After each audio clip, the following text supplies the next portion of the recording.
Good morning and welcome to today's Corporate Governance and Audit Committee. My name is Councillor John Taylor and I'm the chair of this committee. I'd just like to wish everybody watching and everybody in the room a happy Yorkshire Day. And then if I can move on swiftly to membership of the committee. So I can ask the members of the committee to introduce themselves, and I'll start with Nick. My name is Nick Booth, independent member. Councillor Caspinner, all the way from Cleckheaton. Yeah, Councillor James Homewood from Ashbrow Ward. Councillor Angela Sewell, Gilka Ward. Councillor Caroline Holt, Gomerson Liversidge. Councillor Bill Armour, ex officio, Kirkburton. Thank you, members. We are currently carrying one vacancy. We're awaiting a nomination from the Community Alliance Group. The Community Alliance Group were entitled to a member last year and didn't nominate anybody. So I'm hoping that they will nominate somebody this year, but we'll pick that up. The apologies, have we had any apologies? We've got apologies from Andy North, Co-op T and Councillor Nosheen Dad. Thank you. I'll move on to agenda item 2, which is minutes of the previous meeting. These have been circulated. Are members content with the minutes as an accurate record of the discussion? I'm seeing some nodding heads, so I will take that as agreement. Thank you. Agenda item 3, declaration of interests. So again, members, if you have any interests to declare, please do so now. I'm seeing silence. If during the meeting you do decide or determine that perhaps you have got an interest to declare, please just indicate to me and complete the form and hand it to Nicola at the end of the meeting. Thank you. Agenda item 4, admission to the public. This is a public meeting and the meeting will be held in public. Agenda item 5, deputation and petitions. None received, Chair. Thank you. Agenda item 6, public question time. None received, Chair. Thank you. So we're very swiftly through to our first report, and I'm going to ask Sean to introduce the report on emergency planning and business continuity. Over to you, Sean. Thank you, Chair. Sean Westerby, Kirklees Council, Corporate Safety and Resilience Manager, I think my title is, but I'm here today to present a report on emergency planning and business continuity. So it basically gives an overview of what we've achieved in the last 12 months, gives you the opportunity just to have ask us questions on what we've achieved. So the first page is purely some performance information. And we've put that on deliberately because we don't just do emergency planning and business continuity, we do other things. Because people often say, what do you do when there's not an emergency? We do lots of things, there's a lot of planning and preparation to be able to respond to emergencies. But for this, just on the start, so you can see, so you get a scope of what we do. So if you take out the emergency planning, business continuity stuff, so incident response, exercises, training, and some of the training is not all emergency planning, business continuity, we do all sorts of training, but you can see we're also responsible for the hazard warning database, which is a mechanism for sharing potential hazards that frontline staff come across whilst they're doing their work. You've also got access to that as members yourselves. We provide a lot of advice to schools. Schools tend to use us as a single point of contact. They've got our 24/7 contact number, so if they're getting any crisis that's going off in school, they tend to ring us and then we'll get them help accordingly.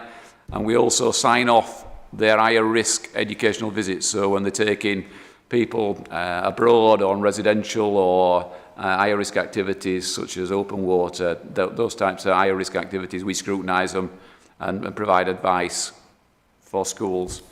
So the next page then takes us through sort of core duties of the Civil Contingencies Act. So first bit's about risk assessment. That's where it all starts, assessing the risks that we've got in Kirklees and also how we play into sort of West Yorkshire type planning arrangements around risk assessment. So that talks about, I'm not going to go through every single one. You've got the information, so please ask questions at the end of this presentation if you want to. So the next section is about cooperation. So that's emergency planning, we can't do things on a single agency basis, or you very rarely do things on a single agency basis. It's about working with partners and key stakeholders to deliver an appropriate response. Yourselves as ward members are part of that rich tapestry. You know, we use yourselves to get information out to communities and also receive information from communities. So may that continue. There's some terminology in there, EPR, which is a system that's based around health, but it's an assessment of how we're performing. We do that voluntary. We do a submission every year onto that. We're just on with it now.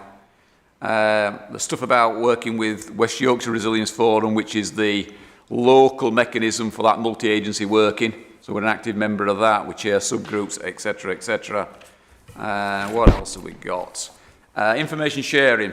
So this is just basically how we spread the message of emergency preparedness. So we work with West Yorkshire Resilience Forum. We've also got mechanisms locally, so Kirklees Emergency Planning Group.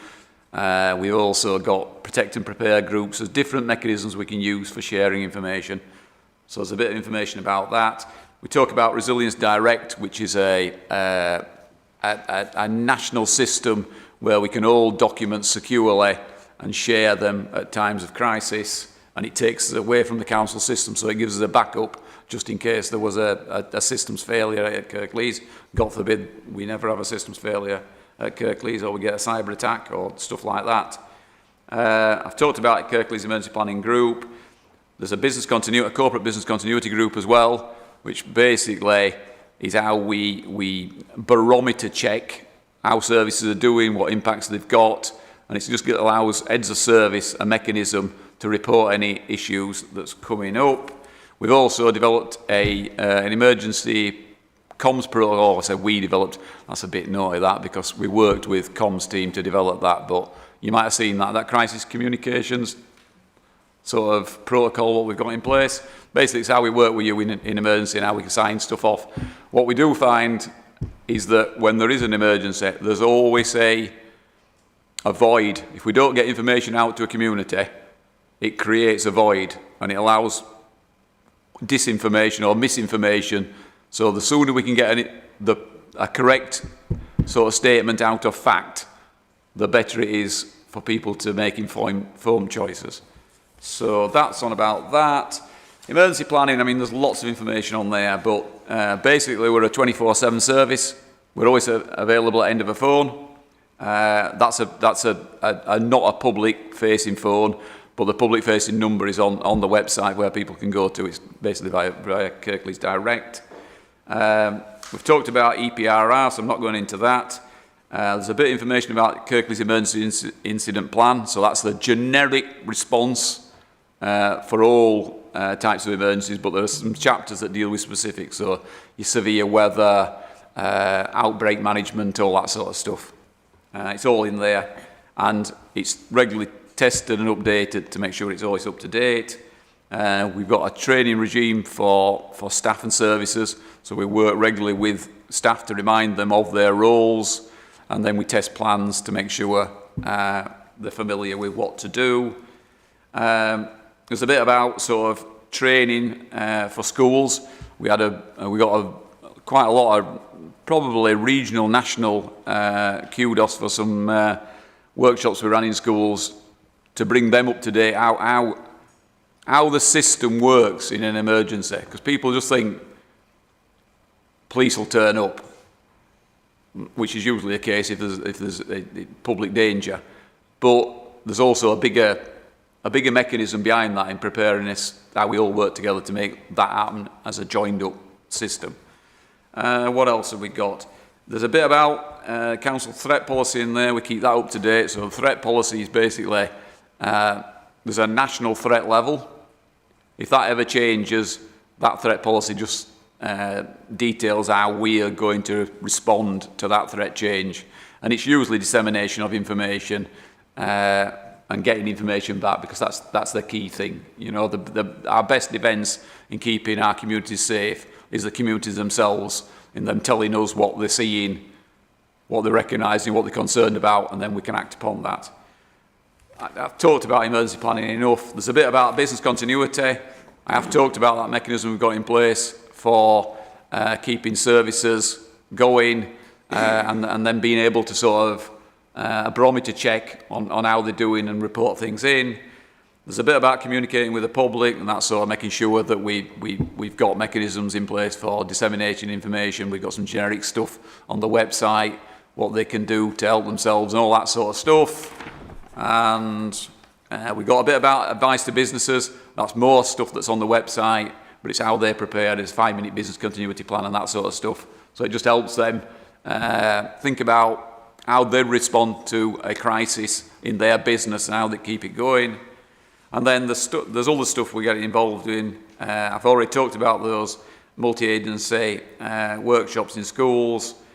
I chair Kirklees Safety Advisory Group, so that's a mechanism where we bring event organisers in if they want to come in, and we work as a coordinated team to sort of like make sure events take place safely. And there's a bit about Martin's Law, which is the Protection of Premises Act, but I think you've all been briefed on that anyway. And I think we're coming to end. And there's just a bit about forward look. There's a lot of continues in that bit, as you'd expect, because it's continuing the work that we're doing, but it's also think about sort of how we can do bespoke training for teams so that they get some benefit out of it. So rather than doing the big, large council exercise, how we can work with smaller teams to test their procedures and arrangements.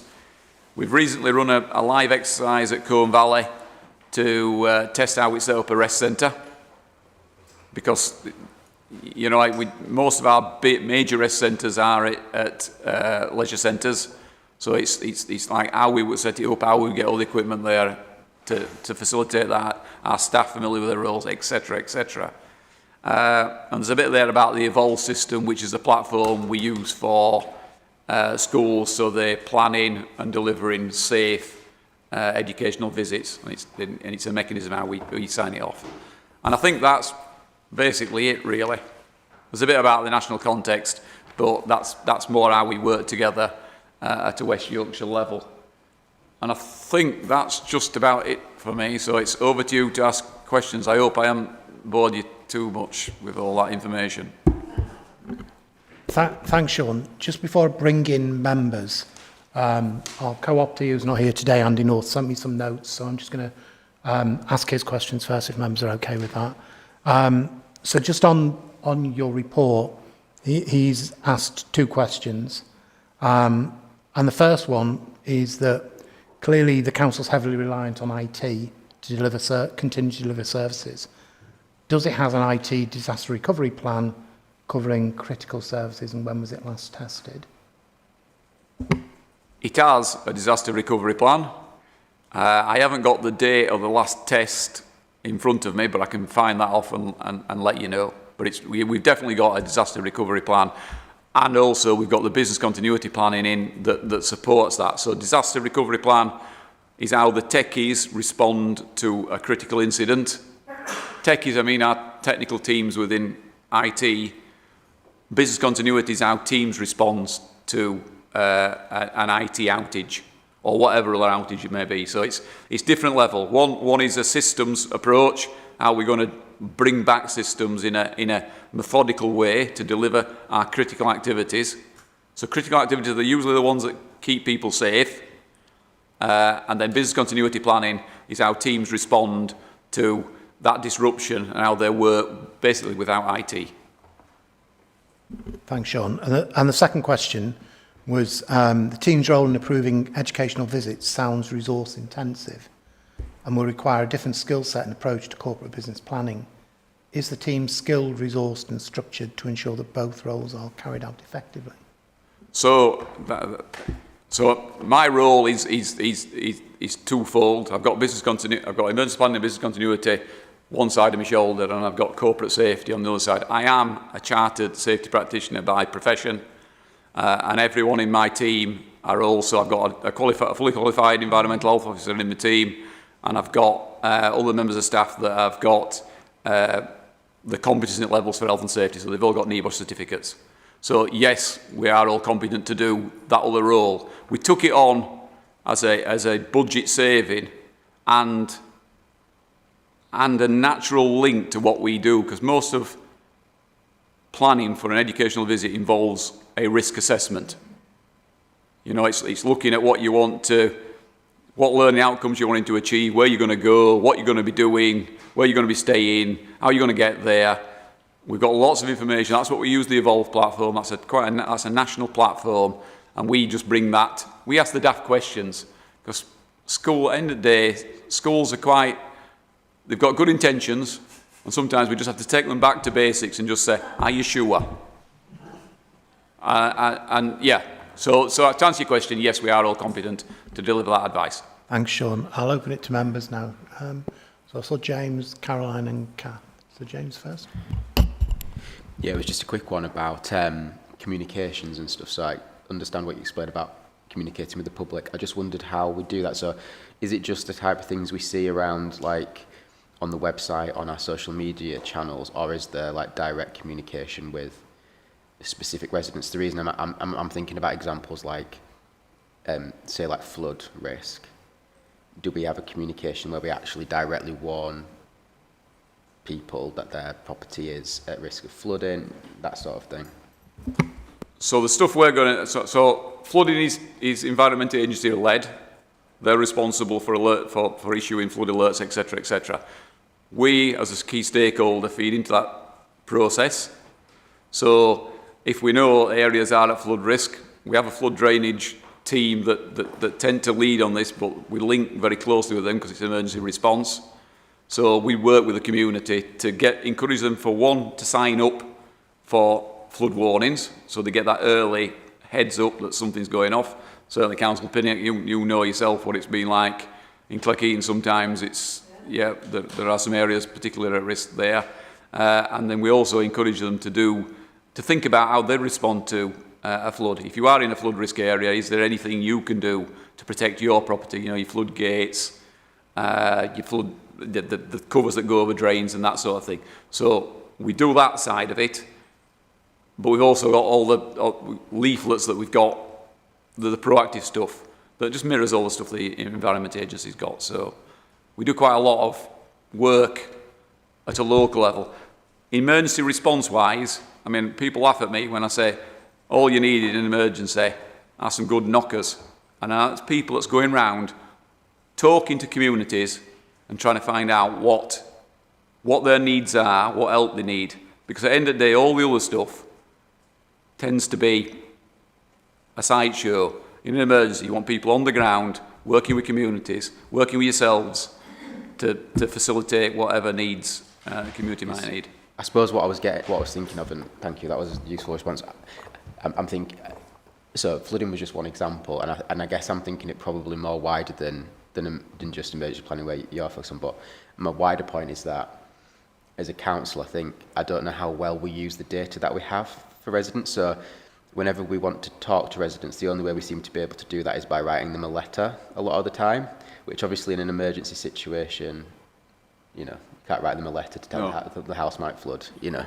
And it was just around that. So it wasn't just directed at you specifically, but I was just thinking about, do we have systems where actually if there is an emergency, and that might not be just a flood, it could be any circumstance, that we can actually communicate with people wider than just putting out something on our social media channel or on our website. So that was just the challenge on that, and I think we could use that potentially more as a council, because I think we find that in a lot of places that residents say, well, I don't really know what's going on because they're not looking on the website, you know, whatever. So to answer part of that question, it's not answering it fully. So from a vulnerability point of view, we try and map, anybody that's been assessed for care are mapped on our system, so that if there is an emergency in a particular area, we've got a starting point where we can work with those vulnerable people, quickly go around and knock on the doors to make sure that they are safe, find out if they need any support, etc., etc. But wider than that, that's the sort of model we would use in an emergency. Proactively, we have community teams that are out and out all the time, but maybe we could do things different. There's There isn't a silver bullet on that one, I don't think. I think we've just got to, work within our means and respond to the risks and threats we've got. Bring Caroline in. Just on 2 points. Where I'm actually based is the floodplain. It's Liversedge, which we put in the SECs for the public to come if there was a flood. And I have to say there's been no communication as to what the protocol is, something to go into the community resources of the local churches that are within the floodplain to put that information out in the public zone, because I'm sure the public don't know where to come. Yes, it goes that we get a siren and we get the email system that goes out to residents, but at that point they throw their arms up and go, well, where do we go, what do we do?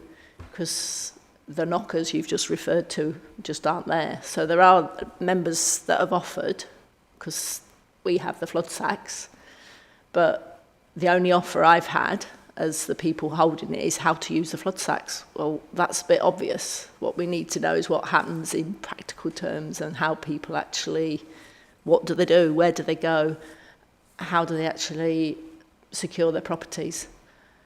And also that there's something prior to when we got the thunderstorms, was it a couple of weeks ago, I was the one who instigated going around and getting the drains cleared on some of the roads that were potentially going to flood. Now, if that's part of this strategy, if you know that the Metro offers, as actually said, there's going to be floods, surely there should have been a red flag to go up to people to make sure drains were cleared in preparation for that. It didn't happen, but we don't know when it will happen, do we? So on that flood, the checking of culverts that we know about and the screens, we have got a plan in place for that. It's part of the severe weather plan. So when warnings come in, they're all sort of triaged, these warnings. They come at different levels, whether it be sort of amber, yellow, green, red. So we basically form like a simple tactical team to look at the response, which includes flood drainage, highways, green space, etc. And we decide what action we need to do. So the checking of screens and culverts is absolutely key. So I can pick the conversation up with the flood drainage team and just see if that did happen. And I'll also pick up a conversation with Paul and colleagues about what information they've got in relation to talking to your local community about what actions they need to take in the event. Well, I raised it last year and I still haven't had a communication. And that's what I just said to John. This has come around 12 months later. And not only that, Spen Valley Sports Centre, I presume, is the rescue place for anything happening on the M62. Don't know. It isn't, no. So we've we only don't got even one. know where ours is in our area, and we have the M62 right close to us if it was a motorway incident. Yeah, we've only got one rest centre that's set up for a motorway evacuation, and that's Solendine Nook. Because that's the high level, it's to do with severe weather. So bear in mind, an incident on the highway is the highway agency responsibility and the police. We'd only deal with the off-site consequences of that. So if we were asked to, let's say it's a really big incident and people had to be brought to a reception centre to give them key information, then Spen Valley it could potentially use, it could be used set up as an information centre. It could also be set up as a rest centre. But it all depends on what emergency we're doing. I would say probably Chamber and Brighouse are probably on the news every week for incidents. I agree. It's quite. Having us over there will make more sense because yes, for weather, probably Salendon looks higher up. But I would think when you've got where it's closed. Throughout the district, we have got I call it a pepper pot because there's lots of rest centres and reception centres set up that we can use. So rather than just having one, we've got many that we could use, and it'll all depend on what incident we're dealing with. Yeah. So from that point of view, I'm happy that we've got an evacuation plan, yeah. and it's worked. Touch wood, it's worked every time we've needed it. I will follow up the flooding sort of question you've got, why you haven't had an answer, why aren't you being It's communicated just with? information. It would Yeah, just yeah, be useful absolutely. to have in public places like on notice boards, what is and where is, Yeah, and what do people yeah. do. Yeah, I'll get you that information. Yep. All right, thank you. Just before bringing in Kath, on the flooding, just wearing one of my other hats as a member of the Environment and Climate Scrutiny Panel, Paul Farndale did come to the scrutiny panel earlier in the year to talk about the plans for flooding. So it might be worth definitely picking up with him. But your comments about the trash screens and the monitoring of them and the responsiveness, that did come out in that scrutiny session as well. We do work closely with Paul, so I'll pick up a conversation with him. Kath, you want? A couple of comments. First, great presentation, Thank Sean. I wish all our reports could share a lot of information in an easily accessible way. So thank you for that. Couple of questions. In fact, I've got a list here, but I won't go through them all. When you give advice to schools on risk assessments for, I don't know, climbing trips or skiing or whatever, who takes the ultimate responsibility? Is that transferring the responsibility from the school to the council? No, that's fine. No, I always say, and head teachers know this, the book stays with the head teacher. Right. Ultimately. We're just there as a check. We have a system of balance and checks as far as educational visits go. So it starts with the visit leader. So the visit leader will plan and risk assess an event. Yeah. That then goes to an educational visits coordinator. All schools have one of those.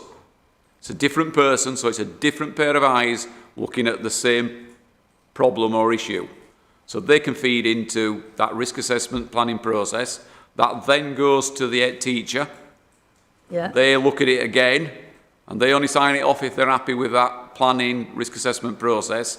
And then for the higher risk activities, that comes to the local authority, and we do the same thing again, and a different pair of eyes looking at the same problem, just to make sure, have they missed anything? Is there anything we need Through to... a backstop, really, Yeah, rather than... yeah. So there's quite a lot of checks and balances before an educational visit goes off. No, that's really good to know, that the school still has to take full responsibility.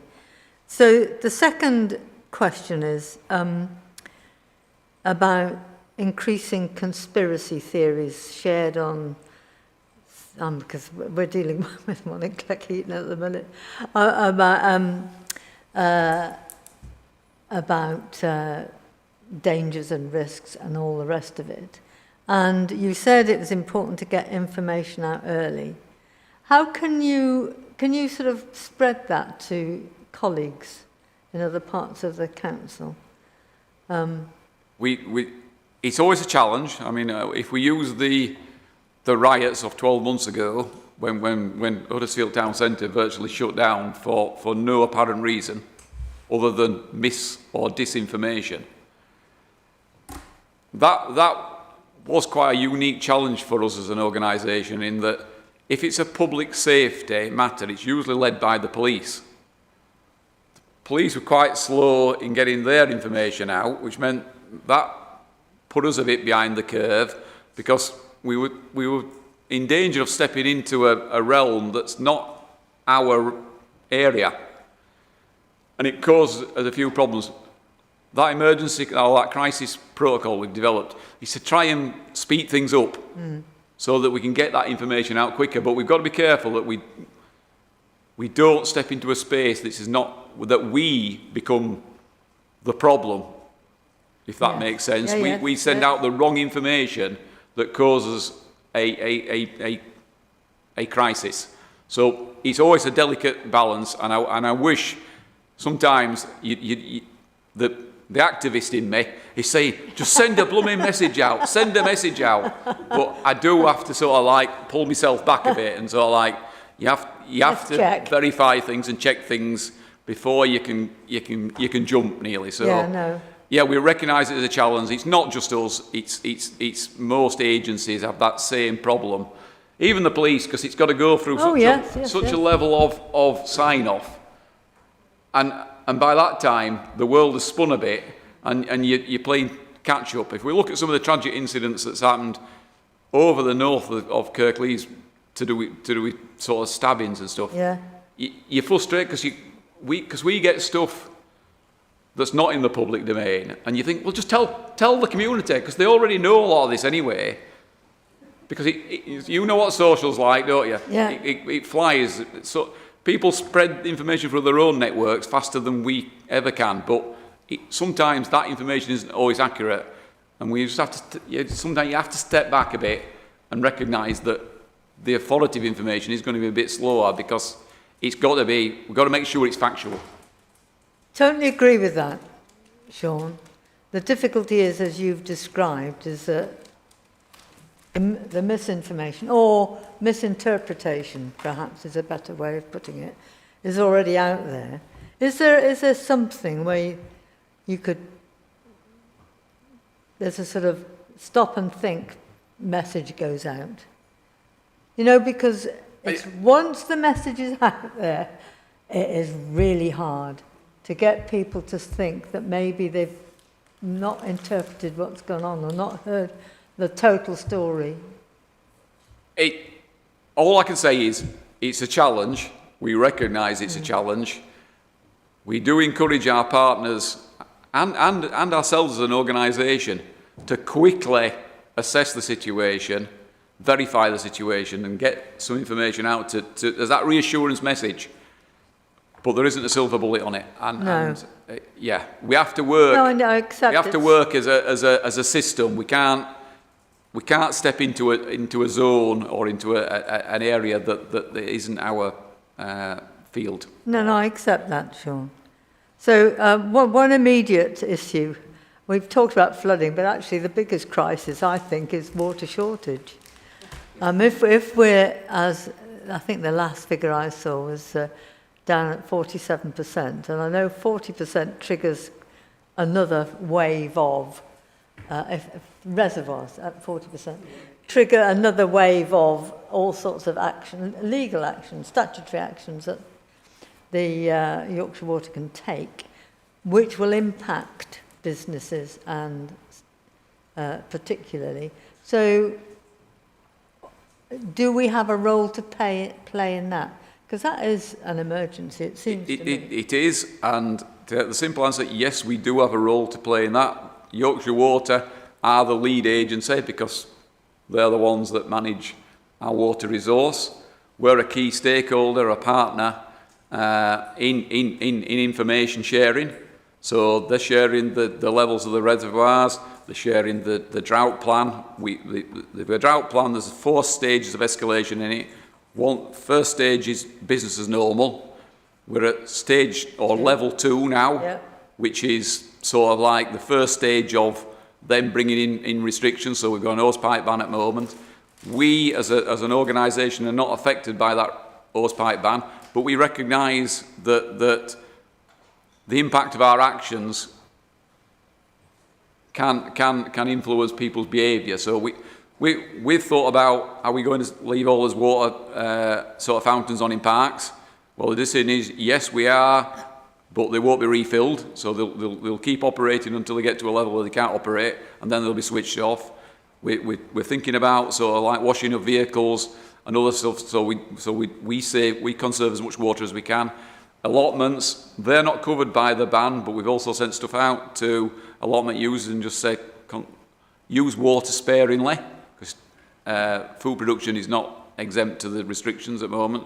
So we're working very closely with Yorkshire Water and we're monitoring the situation, but we are only at a level 2 yet, and Yorkshire Water haven't told us that they're going to escalate that to the next level, which, as you said, could include sort of restrictions. It could they can reduce the pressure, and they can bring into sort of certain industries. They might just say, well, we don't want you to use as much water, we might stop. But I state this is a public meeting, we're not at that yet. It's like it's a tool in the toolbox. It's not being used yet.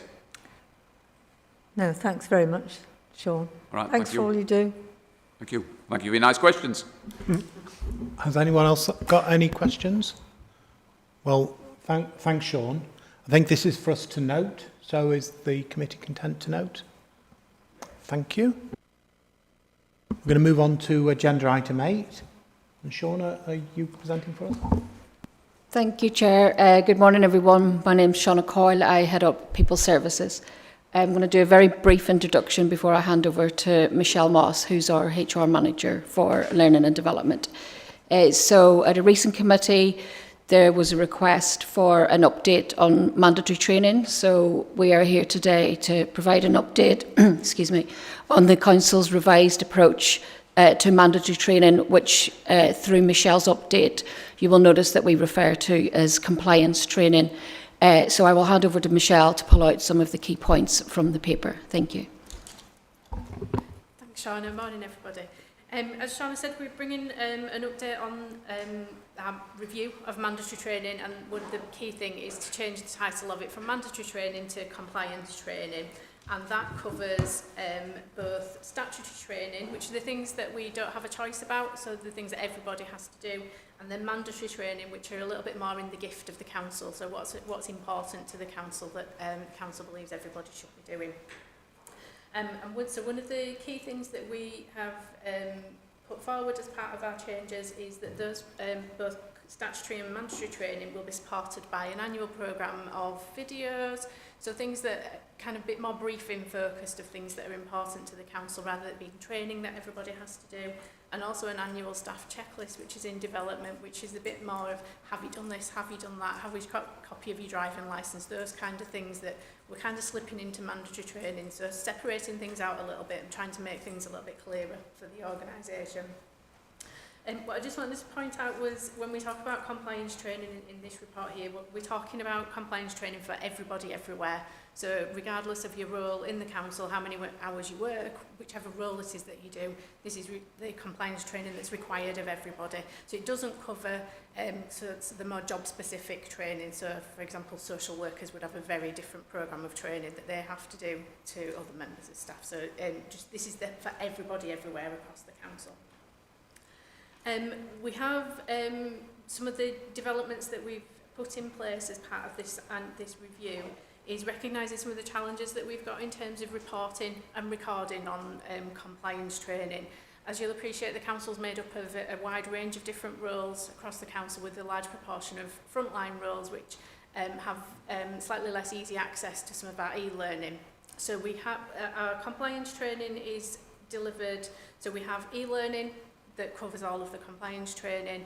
So if you're what we call a desk-based employee, you're able to access that, and then we're able to immediately report on who has done that across the council. For those in more frontline roles, compliance training is delivered in a number of different ways, so things like toolbox talks, briefings in teams, kind of more team-based, I suppose, and the training that's accessible to that portion of the workforce. One of the challenges that we do have in that, though, is that whilst that training is recorded, it's not recorded centrally as in the council's e-learning learning management system, which we know as My Learning. So that's one of the things that we've tried to address through some of these changes. So that's in development at the moment. Or the developments have been made, but the transferring and moving those records onto the central system is something that's in progress. So, but that will hopefully give us all more confidence in assurance on the compliance against compliance training. It's a little bit of a mouthful.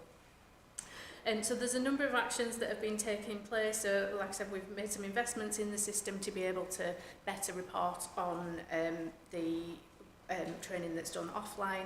And one of the other things that we're doing as part of a quality assurance approach is that there will be one online version of a compliance training and one what I call offline version. So there's that quality assurance, and we know that what is being delivered I suppose out in the front line is of a quality and covers everything that we need it to cover, and we can accurately say this is what's being delivered to the front line. So again, that's in progress, and there's a couple of pilot areas that's happening at the moment, predominantly around homes and neighbourhoods and highways is where we're piloting some of those, where we've got large frontline workforces.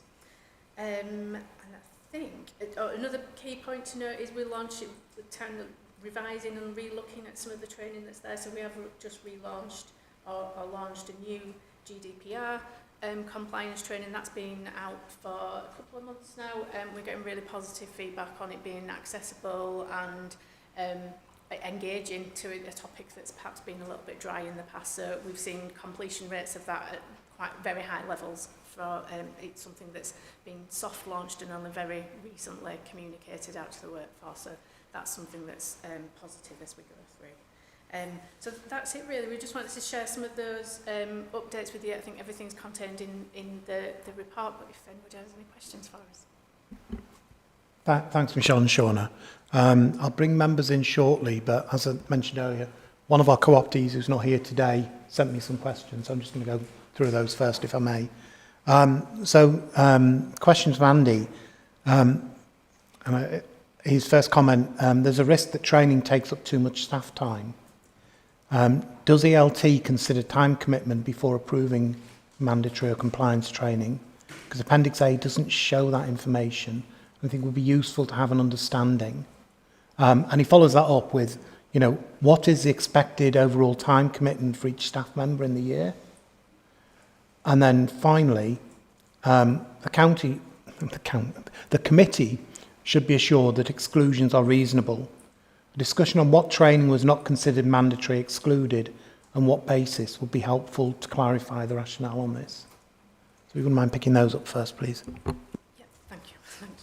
Thanks, so I'll pick a couple of other colleagues may want to join as well. So in terms of the time commitment for employees, and when I talked about that everybody everywhere, that was something that we've thought really hard about, and that was something we wanted to be a real consideration in that decision. So the mandatory or the compliance training that we talk about is the minimum, and keeping it to that very small amount, and then the focus can be on building that learning culture in different roles that's more role specific, but very much what was considered when we made the recommendations to ELT was the making sure that the time commitment for the compliance training, so very much that statutory training, and also the refresh periods as well.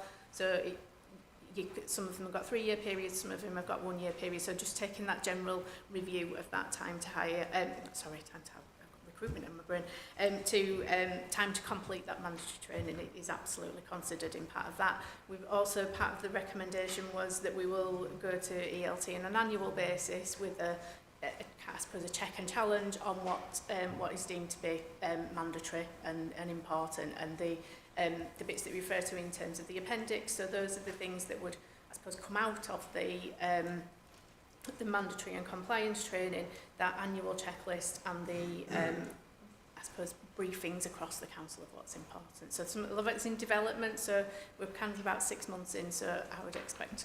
So the question was, what is the expected overall time commitment? Do we have that? So in terms of the mandatory training, I think of the 5, I think they average about half an hour if we're doing online training, so 2.5 hours if we're averaging the half an hour online training for the statutory training. And that would perhaps be less or slightly different. So that's all, so it's 2.5 hours a year, or in some cases 3 years, but that's the total for all of that training? Roughly, yes. Okay. An average of 30 minutes e-learning or otherwise. Brilliant, thank you. Nick? Yeah, thanks for that. One of the benefits of training, or some types of training, is improving the defensibility of claims against the council. For example, personal injury claims for manual handling. If the manual handling training is working, we shouldn't get any personal injury claims for manual handling. So I was just wondering, is an analysis done of claims that we receive to identify training needs? Is there a certain, do we keep getting certain type of claims and actually we ought to do some training in that regard? Or if we're getting lots of manual handling claims, is the manual handling training working? Or are we got a way of checking that everyone has done it and it's recorded that can be used as part of the defence? I'd probably ask Sean to come in. We provide the platform for the learning. Sean's team would be more involved in the analysis. So the answer is that we do analyse accident records to see where we're where the majority of our accidents are. I mean, manual handling is always sort of up there as a quite a high sort of risk sort of activity. The training tries to make sure staff are aware of the principles of manual handling and therefore can handle safely and know their limits, but it also reduces the risk of litigation claims against us for not meeting our duty of care to employees. So would we do anything different if we generally look at the accident stats, full stop, and if we think that something's not working in an area, we'd look at doing something different, but we aren't finding that being a problem with the manual handling one, if I'm being honest. The training, we are looking at the stats, I haven't got them in front of me, but I think we are bringing health and safety to this committee later on in the year, so that you'll be able to have a look at see where our accidents are happening, what we're doing to push sort of this mandatory training round. But I think Michelle and Sean have already mentioned this. The My Learning only picks up people that use a laptop mainly it picks the data from that. We are working on systems to try and pull the data from frontline staff. So your highways operatives, they've got a system for how they train people, how they do toolbox talks, etc. And it's how we pull all that information into one source. So there's a lot of work going on because I think the committee mentioned 12 months ago, I've still got the scars, about sort of like, what are we doing? Why are we accepting this low compliance? We aren't accepting the low compliance. We're doing a lot of work to improve compliance. We're trying to understand where the problems are, and using different systems doesn't help. You know, if you've got property services using one system, highways using a system, we're trying to bring it all together so we know exactly where we are and what we need to do. But there isn't a magic. I keep using the word silver bullet, but believe you me, it's not as easy. I'm sure colleagues at the back of the room, if it was an easy fix, would have been fixed. There's a lot of work going on to try and improve that. But we do, to answer your question simply, yes, we do monitor accident statistics so we can identify any trends and then put in interventions to reduce that risk. Nick, is that all right? Kath? No, ladies first, come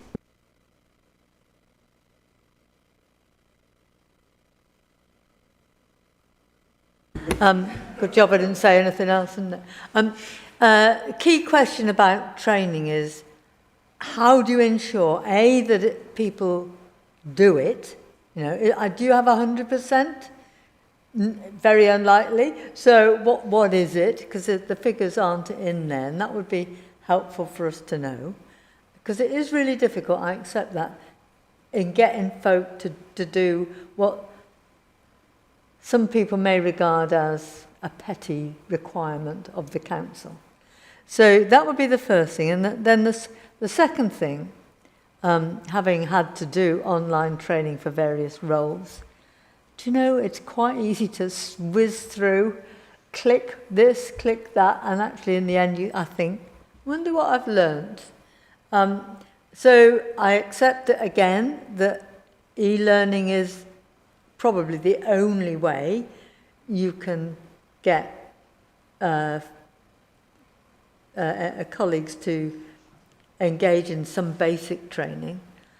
But how do you assess whether it's value, whether it works? So two questions. One about how do you get to as near as possible 100%, and how do you assess the value of what you've done? I'll pick up the first one and then I'll hand over to Michelle. So in terms of how we do it, it's a massive part of our council approach in terms of getting the basics right. So it is about having that reset in terms of explaining why it's important, looking at it from a customer lens. It also plays a part of our people strategy in terms of things like the annual conversation that staff have with their manager. People would know it as appraisal. we talk about it in terms of my conversation. So at that annual conversation, there's a whole section to talk about development and why it's important. So we try and use a little bit more of the carrot approach rather than stick. We also try and encourage where we're sharing completion rates, so it creates a little bit of healthy competition between teams and directorates as well. So we try and approach it from a number of ways and a number of angles. And we do have some of the report, and we're happy to bring that back at a future committee. In terms of the content, Michelle's team are doing some wonderful things, so I'll let her pick up and talk about a little bit of that. Thank you. Thanks, Sean. I'm going to say it's generally Amy's team, so Amy leads on compliance training for us. So in terms of the e-learning, I think there's pros and cons to e-learning. The bit that you mentioned about kind of skipping through it to get the pass at the end of it, that's where Amy's team come in terms of making sure that that content is engaging and put the tools and techniques to make sure that you can't just skip every page and get to the end and go, yes, I've gone through every page of it. So things like quizzes, not just at the end, but part way through. So there's knowledge checks and things like that. So that applies in both things that we develop internally ourselves, or Amy's team develop, or whether it's something that, for example, health and safety, where we need the kind of more, the IOSH accreditation with it. If it's something we're procuring, make that kind of check and challenge and quality assurance there. So there's it's the thing that everybody has to do.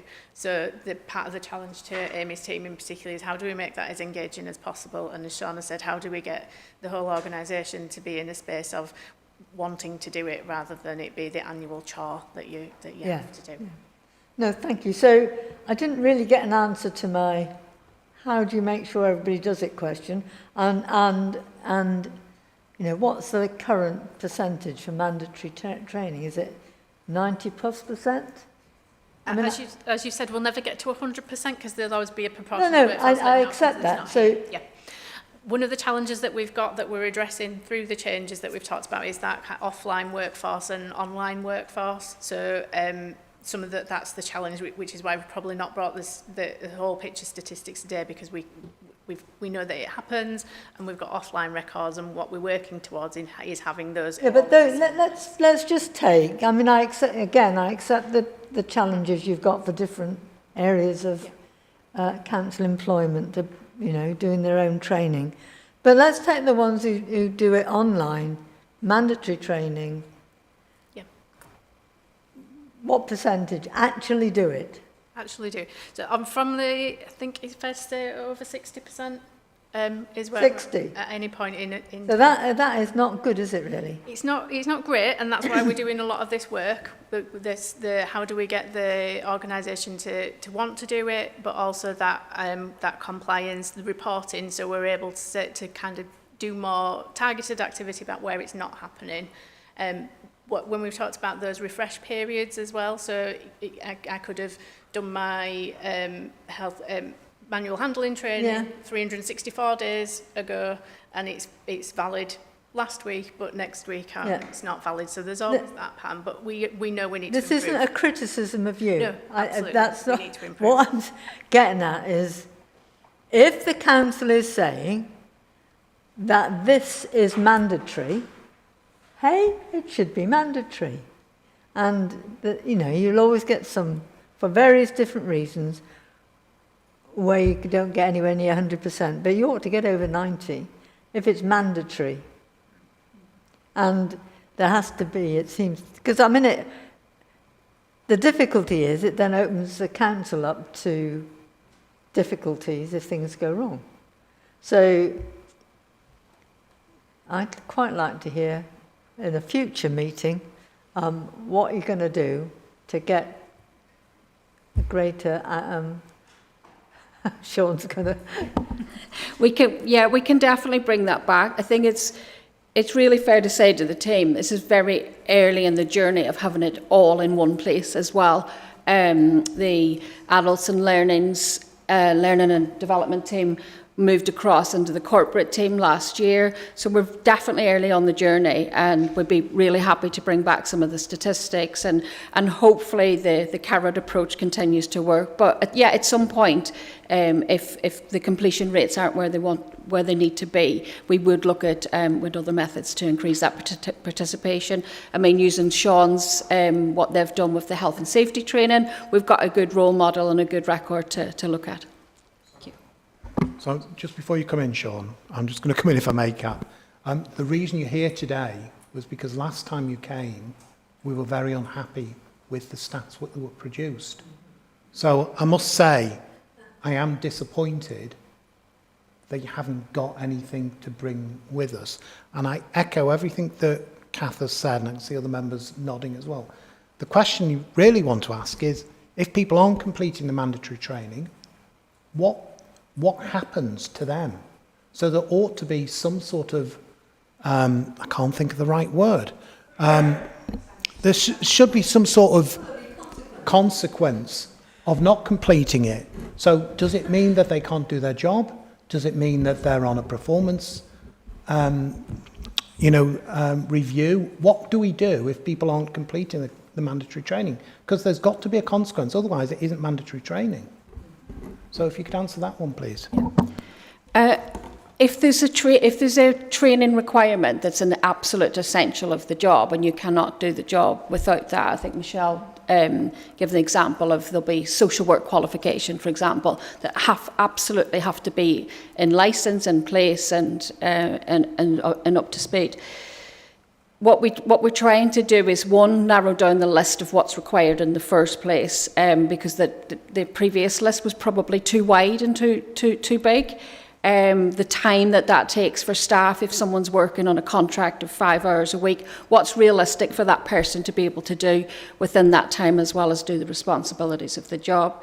In terms of bringing the update, we weren't here in terms of the previous update. I will make sure that that's included in terms of the statistics, and a little bit more in depth in terms of what managers are doing, where they have particularly tricky areas within their teams in terms of improving that compliance. We will bring that back to the committee. I'm sorry, I'm struggling with this. If we're saying this is statutory training you must do, like health and safety, surely if you don't do it, you're not safe to conduct your job, whatever that job is. I mean, if it's something that's just we'd like people to know a little bit about our council plan or something, fine. But if it is something, GDPR, which is legislative, or health and safety or fire safety, if they haven't done it, how can you say they're fit to undertake their role? I think the health and safety training, Sean will probably want to explain what we do in terms of the approach to that, and GDPR. Sam might want to come in on that. Welcome any intervention from anyone else. Sean, do you want to come in? So following, when I came to the committee with health and safety a while ago, you had the same concerns. We went away and we set ourselves a target of 60%, and recognising 60% is still a long way off where we need to be. But that also brought in another piece of work, and Amy and myself have been having lots of conversations about checking the data. Is the data telling us the real picture? And I'm going to give you an example. You've said statutory training. Statutory training is, and Sean has already alluded to this, is training that you need, that's set by legislation, you need. So let's use gas safe for a good example. Anyone working on a gas appliance has to have a recognised qualification to be able to do that safely. Same for electric. So property services keep their own database, and I can tell you now, everybody that works on gas in this council has got that qualification. That's 100% compliant. The other stuff, so your manual handling training, that's the ones where it's not, yes, all staff have got to be competent for health and safety, but there isn't a specific qualification that you've got to have to be able to lift anything. There is training courses on how to do lifting principles safely. So there's a bit of difference, like gas safety is one where there's a recognised qualification, Sean, first aid. I'm going to come in if I may. I'm not disputing that. Yep. And I sit on the Housing Improvement Board, so I'm well aware of, you know, sort of the things about gas safety and things like that. This report says compliance training, statutory training, this is what every member of staff has to do. So if that's what it says, every member of staff has to do it, I'm assuming that means you want every member of staff to do it. Either you do or you don't. Either it is statutory and every member of staff must do this, or it isn't. It can't be, you know, a bit of. So this says these are, you've gone through the review, you've looked at things, you've decided what needs to be undertaken by every member of staff. Now, I haven't said that. You told us that in this report. So either every member of staff has to do this or they don't. If they have to do this, there must be a reason why we have decided they have to do this. And if they haven't done it, surely they're not safe to do their job. Because otherwise, why are you making them do it? If it's discretionary, it wouldn't be in this list as something that every member of staff should do. So you've gone through, you've reviewed, and I think that's a good thing to do, to challenge and push back and say not everybody needs to do every bit of training under the world. This is the core. This is what they must do. Therefore, they must do it. And to say 60% is nowhere near good enough. Now, I accept the challenge about toolbox talks, and you need to strip that out, and when you come back with some data and say, well, here's the people that do the e-learning, and that's at 98% or whatever it may be, because if it isn't, why isn't it? And then we need to have a separate discussion about how you get that data from toolbox talks or whatever other processes you use for frontline staff to understand whether they're doing it or not. But you can't say it's statutory training and in the same breath say, yeah, but 60% is our target. Because then you're saying it isn't required for everybody. So I'd like an answer to that, if I may. I think what we're saying, we would ideally like it to be at 100%, but we're at the beginning of a journey and we've got a lot of actions to get towards there, and we hope that through updates at the committee we can demonstrate that we're working towards that full compliance. But that's what we had last time, and that's why we asked you to come back. And what I'm hearing is it's no better than it was last time. I'll have to ask Sam come in because I wasn't here last time. So my name is Samantha Lawton and I'm the Service Director for Legal and Governance. And Sean was correct, she wasn't here the last time. The last time it was IG and Health and Safety. I think Sean was here presenting a report. I think last time we were even lower. I think the percentage it was around 40% if I remember last time. So it has risen, and I think what's happened as a result of that, Councillor Taylor, is that there's been a need to go back and corporately look at how we deal with mandatory training, which is what Shauna's team's doing. And the work that has been done is, I can tell you, particularly from an IG perspective, that we've brought the IG training from external to internal. We've changed the form of the training, and we have shortened it. We've looked at how you refresh it, and there's been a push through lots of comms messages and so on to make sure it's been done. From a corporate perspective, what the team's trying to do, Shauna's team, is to centralise it so we all have the date, so we can be clear about the accuracy of that number, the 60%. And once the data is clear and we've drawn it all in from the non-desk-based staff into one centralised area, then I think within the report, I'm sure I've read that there will be numbers, so as managers you will know what that compliance is. In your bit of the world you can be able to know who's completed it, who hasn't, and that as a manager you'd probably be expected to, I'm assuming, to go and speak to the members of staff who haven't completed it and find out why. They may have been off sick, they may have other projects that's meant they've not had the time.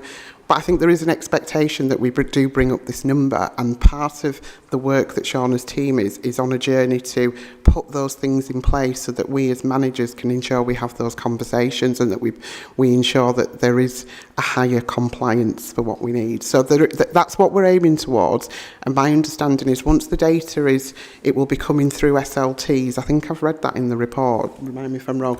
The data is going to be coming through senior leadership teams. We have a senior leadership team. I hold one with my head to service. Rachel holds one as Deputy Chief Exec with us at that level. So we'll be seeing the numbers coming through in the data, and we'll be holding, I suppose, our teams and services to account. That's where and so I'm expecting that as we move along, we will be seeing higher take up.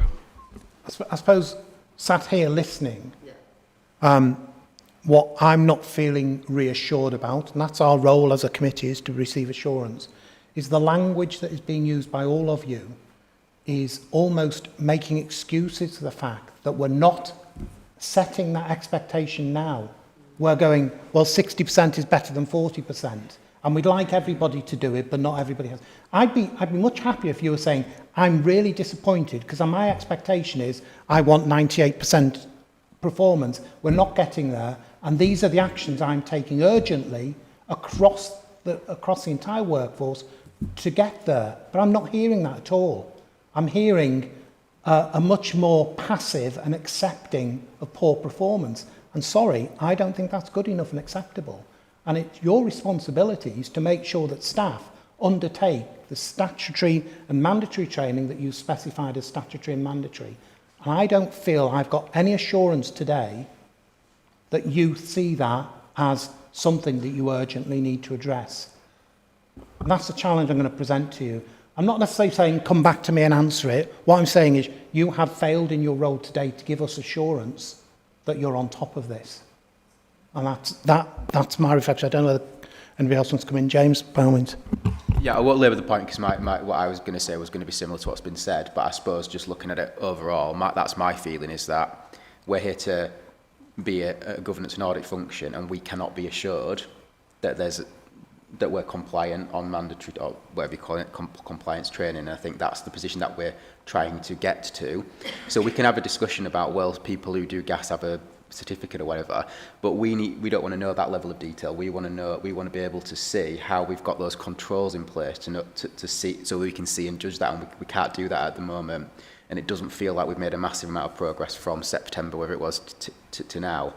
So I think that's what we need to do. And I would imagine, you just referred to this, John, is like following our risk management framework in the council, this must presumably be raised as a risk and have actions against it, because in my mind, mandatory training is a significant risk for the reasons that others have pointed out. The only other thing I was just going to ask on a separate theme is just looking at the training, and I understand you've gone through it. I'm a little bit surprised that security and cybersecurity training isn't part of the mandatory training, because obviously we talk about how important that is, and we know that one of the ways that cyber attacks and things happen is through things like phishing emails, through staff making innocent issues. And I don't know whether it's covered in any of the GDPR training or something, but I'm a little bit surprised, because that's probably the biggest risk to the organisation, isn't it, in terms of cyber? Amy, I'll pick that up. Thank you. Morning, Amy Oaks, Linen Organisational Development Partner.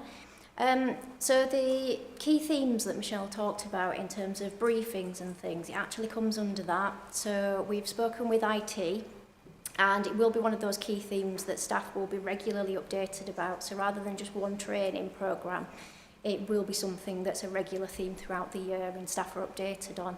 The other side of that is if somebody does make a breach, no matter how small that is, then there will be some targeted training for them. So then in that context, it does become mandatory for that individual rather than kind of putting it out to everybody, because as we said, it kind of takes up a lot of time if everybody's having to do training that's not necessarily going to be relevant to them.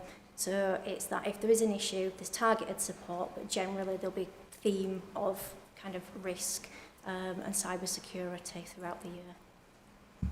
Yeah, and that makes it, because I appreciate as well, as we talk about this, but doing one training course once a year for an hour obviously doesn't necessarily mean, so I absolutely agree that particularly with cyber and stuff, we need to keep refreshing people, because threats change and the way things might impact, I think.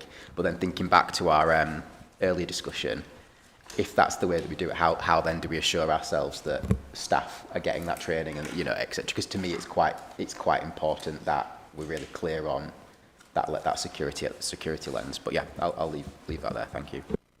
So, members, do we have any more questions? I've got one more question that hasn't been picked up and is on a slightly different topic, and that's as the council evolves, we're stepping back in some areas and asking volunteers to step in. And, you know, and I use the example of myself as a library volunteer. What responsibility or what training is provided or mandated for people that are perhaps acting in volunteering roles in support of council delivery? And how's that managed? I'll pick that one up. So as part of, I know Amy works closer with other services, particularly libraries, so there is, I know from past experience, they have a package, so we can certainly bring that together. That would probably fit in the offline training and a little bit, probably a bit of both, I suspect, in terms of online and offline training and that induction into the role. What we are doing is making sure, or what we'll do as part of this work, is to make sure that it's reflected or certainly shared with the, those services that accept a number of volunteers, to make sure that it's included as part of that. Recognising that time commitment as well, it might be a slightly more proportionate approach depending on the type of volunteering that takes place. But do we record that, and will that feed into, are we performing checks to make sure that all volunteers have undertaken whatever we deem is necessary for them to perform that role? Not currently, but that's certainly something that we'll be looking at as part of it once we've done the, I suppose, next phase of this activity. So that's possibly something that needs to come back here at some point to give us that reassurance that, yes, it's great that volunteers are stepping forward to help council in various roles, but we need to make sure that they've got the right tools, and also that like, for example, GDPR, it would be very easy in the library to give out information they shouldn't be giving out if they've not been trained on it. So I think it really is important that that does come back here at some point. Are we content to, having had a good discussion, shall we say, to note this report? Well, thank you for attending, and apologies if we've given you a bit of a hard time. It comes with the role, I'm afraid. Right, we're going to move on to agenda item 9. I think that's Nick. Community Governance Review Report. Thank you, Chair, and good morning, everyone. My name's Nick Howe. I'm the Policy and Partnership Manager in Policy, Partnership and Corporate Planning. As most of you will know, Council agreed on the 16th of July to undertake a community governance review commencing on the 1st of October this year. The responsibility then falls to this committee to agree terms of reference and oversee delivery. So the report has some background in there around community governance review and the last one that was undertaken in 2009. Under the options and recommendations then, it's for officers to draft some terms of reference and come back for formal approval at this committee on the 26th of September. I think that's as much as needs to be said at the moment, Councillor and Chair. If there's take any questions, of course. Thanks. Nick, I'll open this up to the floor if anybody has any questions. Okay. Could I just ask, across the country there's growing interest in creating new parish or town councils, so I hear. Do we have any indications locally that there is interest in creating any?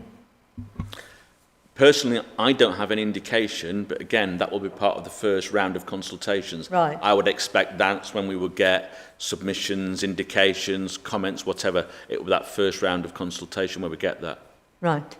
And also the government appears to be encouraging creation of more parish and town councils.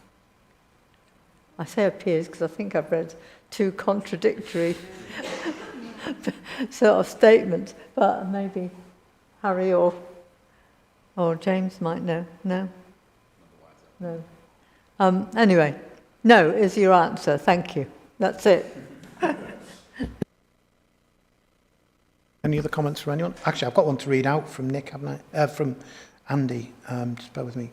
So Andy, so this is the co-operative who's not here today. The council has delegated scoping to this committee, but the papers are not clear on why the review is needed. I think we've covered that at this time to ensure that the review is properly focused to meet its objectives, provide value for money. If not tightly scoped, the exercise could be too broad, expensive, and fail to provide the answers required. Can committee members provide guidance during the meeting to assist in scoping? Sorry, say that last So bit, I couldn't hear you. can committee members provide guidance during this meeting to assist the team in the scoping? So as the report says, officers will go away and draft in terms of guidance set out by the government. I think that's the debate for the 26th of September, I would suggest. Yeah. I mean, really, today was just about making sure that the committee were fully aware of what's coming down the path, isn't it, really? Although we did discuss it very briefly at full council, was that last week or the week before, whenever it was. So, yeah, I guess when we get to our September meeting, there'll be a much more meatier report, but at least it gives us early sight of this and an opportunity to do some thinking ourselves in terms of what we may, and also within our communities and within our political parties about, you know, sort of views that may be useful to bring forward for the meeting on the 26th of, I think it's 26th of March, something like that. 26th? 21st? September. Whatever. I'm not sensing any other questions or anything at the moment from members. No? Okay, well, Nick, thank you for that. We just need to note that report and agree that the arrangements produced in terms of reference will come back here at our next meeting. So we're all content with that.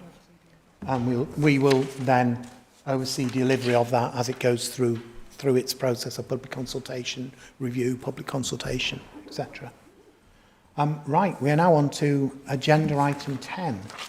And I'm guessing, am I presenting this? Yeah. All right, I better find it then on here. Just bear with me. So, I mean, I've not got a lot to say on this, to be honest, here. This is every year we will take a report of the performance of this committee to full council for discussion and review. For me, the aim of taking this report to full council is to try and engage wider membership in the activities of this committee, both their awareness and try and encourage them to attend occasionally and take some interest in what we do. I mean, the report has largely been produced by Nicola and tries to summarise our activities over the last 12 months. And I think she's done a pretty decent job of that. I mean, I don't have any more to say. I'm just opening it to comments from members if members have any comments they wish to make on it. Well, I'm trying to work out where all the photos Microphone. The photos I'm just trying to work out where they are. Obviously, Dewsbury and Emily, and I don't know whether that's in the Home Valley, presumably. Is it? You will notice that I have avoided making all the share. And I'm just wondering, what's the, is that? So I'm Holmfirth. Yeah, well, that's what I. Dewsbury. Dewsbury, yeah. Yes. That's the Lion Square. Yeah, yeah. So it's that last one. What's that last one? This is quiz time. That's Huddersfield Town Hall, the right top. It's what? It's here. What town hall? Here. Oh, yeah, it is, because it's got those funny windows. So, It's just how this, the reason I've asked, there's nothing from the Spen Valley on there. And it would, how good it would be. A quarter of of Kirklees, let's not forget, a quarter of Kirklees not represented. You can have Cleckheaton Town Hall and then it might get reopened. I've got photos of it aplenty. No, I'm not entirely being parochial or jesting. There is a danger in the council that we forget that we are a very large area dominated by 2 towns, and that the rest of the borough, which includes Holmfirth and up the Combe Valley and the Spen Valley, do often get left out visually and in other ways. So it's my regular prod. Just We'll get included. What? can't have them all. I appreciate appreciate, you know, and I'm not being, don't change it, of course, but in your head, next time we do one, we're going to have a Spen Valley picture on. Harry. Not to labour too much on this point, but there are also any pictures of the Colne Valley on here. We've only got 5 pictures. Emily Tower is very visual, isn't it? So, you know, I mean, I get all that, but sometimes just remember. Does anyone have any comments on the actual report itself? Yeah. I mean, Nicola's taken it from very ably from all the reports we've done. So are we content to note it and refer it to council? Yeah. Thank you. Right. So we're on to our final agenda. Well, no, next but one final agenda item. Greg, I think you're going to present this one, aren't you? Yes, thank you, Chair. I'd just firstly like to introduce my colleague Anne Charles, who's attending today in Gareth's absence, who's supporting myself and Gareth in the work, completing the work this year. So just taking the value for money work first, that's commenced already. We've got continuity in the main colleague undertaking that, Jeanette, who undertook the report last year, and we're hoping to bring our findings to the November committee, which will be an improvement on the timing from last year. I'd just note for members that subject to us not finding any major issues that we're not already aware of, and good engagement from officers getting the information, but we are hoping to bring that to November. We'll also, in terms of the financial statement work, we're also expecting to bring a detailed progress report to our September committee, which will be in a paper form, just to note where we are with the audit. And the final audit findings likely to be at the end of January 2026 committee, which will be ahead of the required statutory sign-off date of the 27th of Feb, which has moved one day earlier for this financial year. But fundamentally, getting the information really required from officers, good engagement from Kevin, James and the team as we'd expect from prior year. So nothing really, no concerns to raise at this stage from myself and the team, but welcome any questions to date. Can I just ask, did you say you were, according to your arranged schedule of getting all the information in, or not? Yes, we're getting the information as we expect, and it's working well. I would just caveating kind of more on the value for money that whilst we're aiming for an earlier date this year, that's subject to kind of no major concerns on us continuing to have good engagement. Yeah, just quickly, how many people days does the audit take? How big is the thing? How many? I mean, Kirklees is one of our highest risk buckets almost within our risk scoring, principally linked with the size, but also the fact you've got a small amount of listed debts. It's one of our most significantly staffed audits, so it runs principally over 6 months, with teams also working alongside other councils to complete the audit, but it's a significant amount of time. I mean, just for members' benefit, which GT's explained before, the amount of audit work in recent years has significantly scaled up, and whilst there is reform on the horizon in terms of the accounting code for local authorities and where we need to focus our work, we're still at a point where there's a significant amount of work to be done for regulators, and ultimately that's where we are with the time. But I think the end point for members is Kirklees has always met the statutory deadlines in terms of the end dates. That backstop date this year is set at the 27th of Feb. That was met at the 28th of Feb last year with no issues, and we expect that to stay on track. And officers obviously engage well with the audit, and we expect that to continue. So no real concerns to raise. But just for members as well, that date is moving forwards each financial year. So as we've had in papers, and we'll bring that back. So the next year there will have to be an increased amount of discipline with the timing to meet that date. But we'll be liaising with Kevin, James and the team on that. So and we'll obviously bring those updates as time moves on.